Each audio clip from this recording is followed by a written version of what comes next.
Hi, everyone. Good morning. Catherine Mattai-Sundell here with Civility Partners. Thanks for joining me here on Catherine's Corner every Tuesday at 9 a.m. or 9:30 a.m. Pacific time. Don't even know what time it is. Barely know what I had for breakfast this morning, let alone what time it is. I've got Tammy Dunnett here with me today, and she is the founder and CEO of Relationship Revolution, and she focuses on working with conflict and helping individuals learn how to get through conflict and group coaching in conflict. So thank you so much, Tammy, for being with me today. Oh, I'm honored to be here. I always love talking about this topic. I know, isn't it nice? We get to just talk about stuff we love for a living. I love it. So One thing that we have in common is that we both started a business as a result of experiencing bullying. So I'd love to hear just a brief little bit about, your experience and what you went through and how that flourished into where you are now. Yeah, it's funny. And I love how you say brief, because as you know, our journeys are never brief through it. But as we reflect back, we have to kind of get the Coles Note version. So I never imagined this being my line of work: conflict resolution, communication skills. Life had other plans for me, is what I always say. I found myself entangled in a 4-year battle with a supervisor. And it was 4 years for a couple of reasons. One, I thought I was right.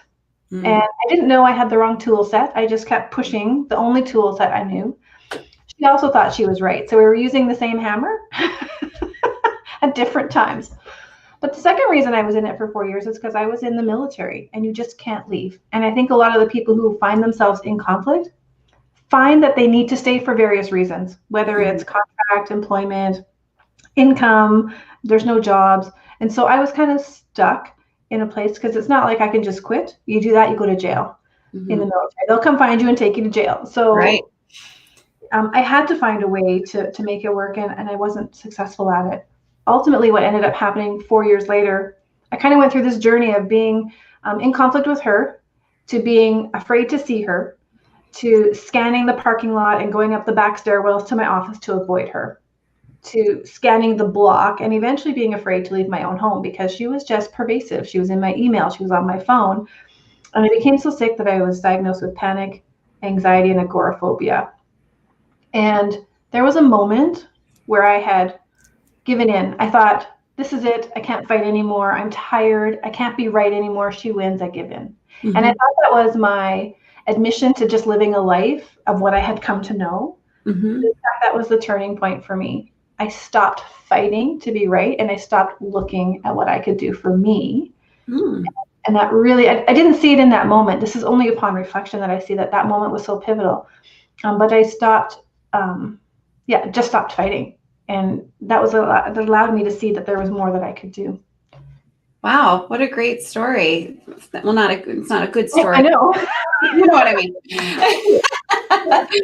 I always find it's interesting when people like you and I, who have managed to pull ourselves out and in fact sort of build from these situations, that it's that decision that's made, just that always comes up, that once you decide, whatever it is, some people, it's that they decide, I'm just going to keep fighting because I know, this is wrong. And others decide, you know what, I give up, I'm leaving. Or in your case, you couldn't really leave, but I give up, I'm not going to fight. And something about that it's just like, I'm going to change the situation. And that seems to really make a difference. So that's what resilience is all about, I think, too, just recognizing that there's another option.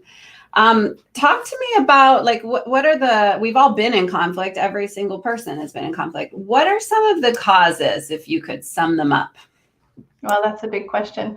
I think the sum of the problem is interpersonal, that there's something that's disconnected, that there's a misalignment of values or beliefs or expectations. And then from that, we don't talk about it in ways that are kind and caring. And what happens is then there's two models in the workplace, and you might be familiar with these. There's the medical model. I'm feeling stress and strain. I go and I talk to my doctor, and I get some medications to keep my nerves calm, maybe take some stress leave, go talk to a counselor. That's the medical way of managing. And you don't want to medicalize interpersonal problems, but there's a place where you need to access those services. And then there's the organizational approach, and that is, well, you're not being a good employee, so you need to go take this class on maybe how to write an email or on how to talk with supervisors and that kind of stuff. So those two models don't actually address the problem. Mm-hmm. And interpersonal problems require interpersonal solutions. And when I was going through my journey, I knew like something wasn't right in how we were talking, because when you keep doing the same thing and getting the same result, you got to try something new. But I was ill-equipped. I didn't know what I was doing wrong. I didn't know what I could change, because we're just not taught communication skills. Mm-hmm. As you know, we kind of just stumble across things, and if it works, great, yay. We don't think about what worked. And if it doesn't work, we're like, it's all their fault. And so I was asking for this interpersonal solution, and nobody could connect me with it. And again, not their fault, because they didn't know anything different either, Mm-hmm. And so I think I might have got a little lost as to what you're asking me. But those two models, I realized were failing me, and because there were so many others who were struggling with the same person as well, but were afraid to speak up. Right. So it wasn't about confidence for me. I was confident and capable. It was about skill set. Mm-hmm.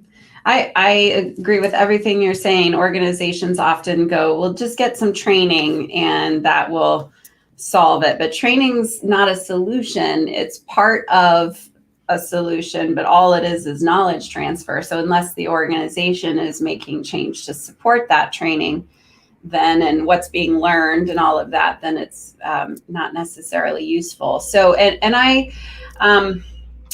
I'm just thinking about some of the work that we do. I often see that in something like harassment, for example, which is obviously, there's conflict, but a very special kind of conflict, but that organizations get really focused on those two individuals, target and perpetrator, and it's too interpersonal focused. But even then, it's really about the facts of what happened as opposed to the mind, body, and soul part of it. So that's where you come in. You're able to work with these individuals to help give them some tools. Yes. Yeah. Okay. Awesome. So talk to us about some of what are some of those tools that give us some tools. Yeah. Well, it kind of goes through 4 different pillars. Okay. So in my program, I talk about confidence, curiosity, conversations, which is a big one, and collaboration. Mm-hmm. And so people are usually good in 1 or 2 of those areas, and they're lacking in the other. And that's kind of where I was. I was really good with confidence, and I thought I was really good with conversations because I was capable of talking and sharing my values and boundaries and how I wanted to be treated. But I really lacked in the curiosity section, and I lacked in the collaboration because it was my way or no way. Mm-hmm. And so what I find when I work with people is there's generally some really good strengths and some areas to work on. With the confidence, for example, people tend to think it's always about shoulders up, head high, go in there, tell them what you think, and claim your space. But that's not always what confidence looks like. Confidence is so vast. It depends on who you're with, what the context is, and sometimes it's about being silent and not saying the things that you want to say, but that you need to say. And so confidence isn't always about presence, like in terms of how people think about it. And I think when someone feels like they're being victimized or they're not being heard, that's what they imagine confidence has to be. And that's what I did too. I got bigger, I got puffier. Oops, I just unplugged. That's so true. This is my TV, people. No, I'm unplugging. I'm getting big. Yeah. So we really dissect into what confidence can be and all the different ways and the pillars in which we draw from it. So what is your value? Is your value about respect? What does respect mean for you? Like, define what that looks like so that you can actually have a conversation and define, hey, when you come in and just barge into my office, for example, it takes me away from what I'm working on and I really want to give this 100%. Can we set up a system where, maybe you knock or you send me an email or you call first to make sure I'm free? Like, that's confidence. You don't have to be big and loud about that. Yeah. Just knowing your values and boundaries. Can I add to that? We were just talking about boss whispering and the coaching methodology that I use in working with people who engage in bullying behavior. And the crux of that whole coaching is around just what you're talking about, fight or flight, right? So if confidence is to puff up your chest and kind of get bigger and louder, that's fight. And so part of the coaching with these people who are kind of always in fight mode is that, hey, your role is actually to help people work through their own anxieties, and you've got to work through your own anxieties, because that's, if you're puffed up, that's a sign you're anxious. So I don't know, just exactly what you're saying, that if you can go about it in a more calm way, still being confident, that's different. Anyway, go ahead. Yeah, Continue. no, that's great. That's great. Because I think we tend to be in a reactive mode, and we think that that's what confidence looks like, is you have to be very courageous to come in and speak what you have to speak. And courage is part of it, but courage comes from knowing who you are, what you need, what you want to be treated like, and being able to articulate that. So that gets into the conversation. But before we get to conversation, we have to be curious. And this is often where I find most conflicts can be resolved quickly. And I'll give an example if I can. Sure. Just the one that pops into mind is I used to teach in a large nursing program, and 8:00 class. So of course people don't always show up on time, but there's one student in particular that would come in, 20 minutes late, consistently, always about 8:20. And we're really good at judging behaviors based on what our values are, and that's part of confidence. So I would think, boy, does she not respect me? Like, how can she not get here on time? Is she lazy? Does she not have the same time appreciation as me? And students were starting to come to complain to me. They found it disruptive, disrespectful. And so we were all judging. We're really good. We get 3/4 of the way, and then we don't actually do that last step of actually negotiating and being curious. And so when I sat down and asked her if there was, is there something about 8:00 that's hard for you? Can you help me understand what's going on? I learned that not only did she respect me, but she was committed to her learning, because she had to take her child to daycare, and her only mode of transportation was busing. So her bus had to take her to one side of town where her daycare, the only daycare she could find, was, and then she had to take another bus to come to school, and the earliest she could get there was 8:20. So not only did she respect what I was giving in terms of value in the classroom, she was committed to her learning. And being curious allowed us to understand what her situation was. And then that changed the whole dynamic among her colleagues. Just being curious. There was no more tension with her. In fact, they celebrated her for coming. Yeah. And she earned a lot of respect. Yeah. That's awesome. So we do tend to judge people negatively. It's always something bad about them. And so or some negative intent that we assume. So that's awesome. All right. So then tell us about conversation. That's the next step. That is the next step. And conversation is one where people feel a lot of trepidation. They don't know what to say, how to say, when to say it. Maybe they tried before, nobody listened, or nothing changes. So why bother? We become apathetic in these environments.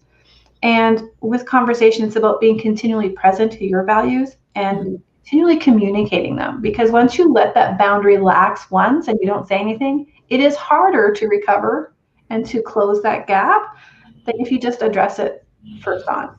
Right. Yeah. And if we have time for another example, I'll share one. Please do. We got plenty of time. So I was working with nursing students in the clinical setting, and Kate, very capable communicator, right? So confident, capable. She had a lot of these great qualities. I was surprised to find her in a situation where she felt she wanted to avoid, but I understood it at the same time. So she had seen a nurse, it was the nurse she was working with closely, was teaching her about documentation. He had documented an assessment he didn't do based on what she observed.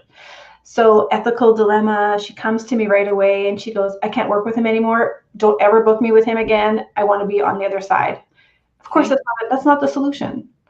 And so in having the conversation, she didn't want to go there. She knew what her values were. She was very confident. She already had her answers to curiosity. She was there. She knew exactly what had happened. Conversation was lacking. And her answer to doing was the collaboration piece was just to avoid. So she was lacking in those two areas. Yeah. And so when we sat down and we talked about it and we crafted a graceful entry conversation. So grace means give them the gift that maybe you missed something. Maybe you weren't with him when he saw this. Maybe he knows something you don't. Approach it from grace, give him space to then explore that, share your boundary and why it's important to you, because she was so alarmed. She was worried about patient safety. She was worried about her reputation. Wow. And if she chose not to engage, none of those things would have been fixed. Right. The safety in her mind would always be a concern, which is why she wouldn't want to deal with him. Right. Now play that out 6 months down the road. Let's just say as a nurse manager, I say, okay, it's the easiest thing. I'll never let you work with him again. We'll keep you separated, which can be the answer for some people. Now we'll just call him John. He's coming to me saying, hey, Kate's ignoring me. Kate's rolling her eyes at me. She's talking bad about me. I think I'm being bullied. And Kate's trying to protect herself. And so we could prevent all of that right up front with a conversation. So we crafted the conversation. I gave her a deadline. It had to be done before end of shift and to report back to me. And she did. When she came back, she was like dancing on the ceiling. She could not believe how well that conversation went, because it's a hard conversation to say to another colleague, hey, you didn't chart accurately. That's actually wrong what you did. Yeah. And when she shared her safe conversation starter, he said, you know what? You're right. I actually charted based on yesterday's assessment. Let's go do it right now. So she not only changed her capability, she elevated the practice of that nurse. She ensured patient safety. She ensured accuracy of documentation. Like, her impact was massive. Yeah. Yeah. So there's the value in conversation and collaboration, because it sounds like as soon as she started the conversation, he jumped right on there and said, basically, let's collaborate and fix this. Yeah, but you have to go with a safe starter. Right? It's easy to go, hey, that's wrong, you lied, you're a bad nurse, I'm going to report you. And that's typically what we see because people are feeling so shocked.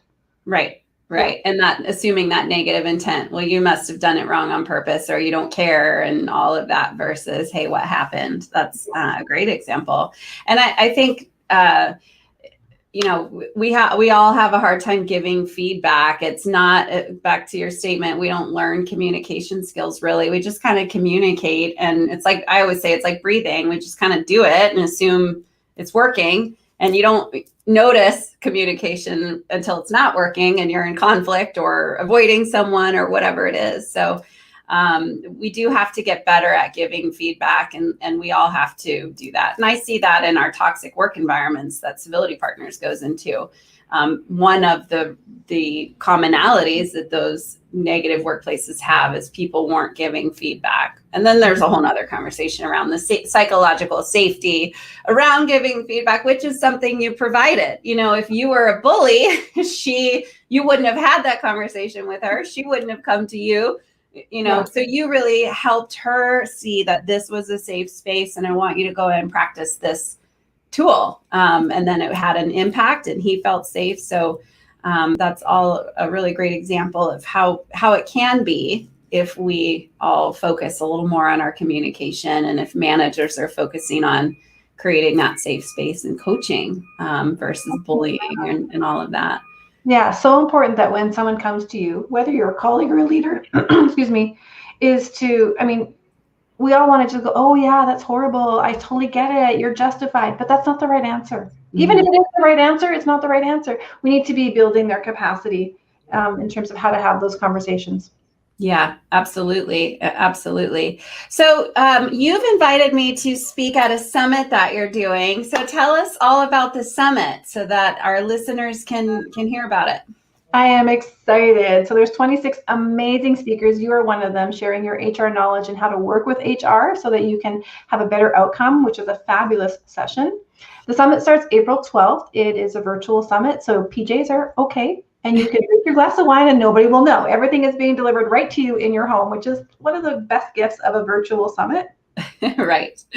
The theme is dissolving workplace conflict. And so each of the speakers that comes has a different zone of genius, and they are going to drop some great tips and strategies so that people can implement right away. So if they find themselves maybe, for example, in that situation where Kate was in, how do I get that safe conversation starter? That's something I'm gifting to people. So not only are speakers talking and sharing their strategies, but they're also gifting to the listeners something that they can use and implement right away to help them ditch the drama, because we know there's a ton of drama sometimes at the workplace. Mm-hmm. Build that confidence so they can have those difficult conversations and hold space for that, and create better relationships, just like Kate did in that example, right? So now they became great colleagues, and they built trust that they can come to each other and share these difficult conversations as a result of that one. And so yeah, it goes April 12th to the 25th, 14 straight days of amazing content, and it's at dissolveworkplaceconflict.com. Awesome. Thank you so much. And I do really appreciate your example. That's the ideal scenario for a manager to help solve conflict. So you obviously know what you're doing when it comes to conflict resolution. We really have experts here at Catherine's Corner. And tell us where we can get a hold of you. What is your website so that our listeners can look you up as well? Perfect. So relationshiprevolution.ca is my website. And what I do is there's a lot of content on there that you can access. There's some free resources. And I also hold a masterclass where I do group coaching for people who are looking to up-level their relationship and their skill set so that they can be on the preventative side as a nurse. I don't like being downstream and putting on Band-Aids. I actually want to be upstream and help people prevent ever having to be where I was at. So that's kind of what I focus on, is giving people the skills and the tools so that they can have these conversations and decrease the stress that they're under. Awesome. Well, thank you so much, Tammy. I really appreciate it. And I look forward to being a part of your summit. And thanks for being here with me today and telling us a little bit about how we can resolve our conflict. Yeah, I appreciate the opportunity. It's great to connect with you again. Yeah, for sure. All right. Have a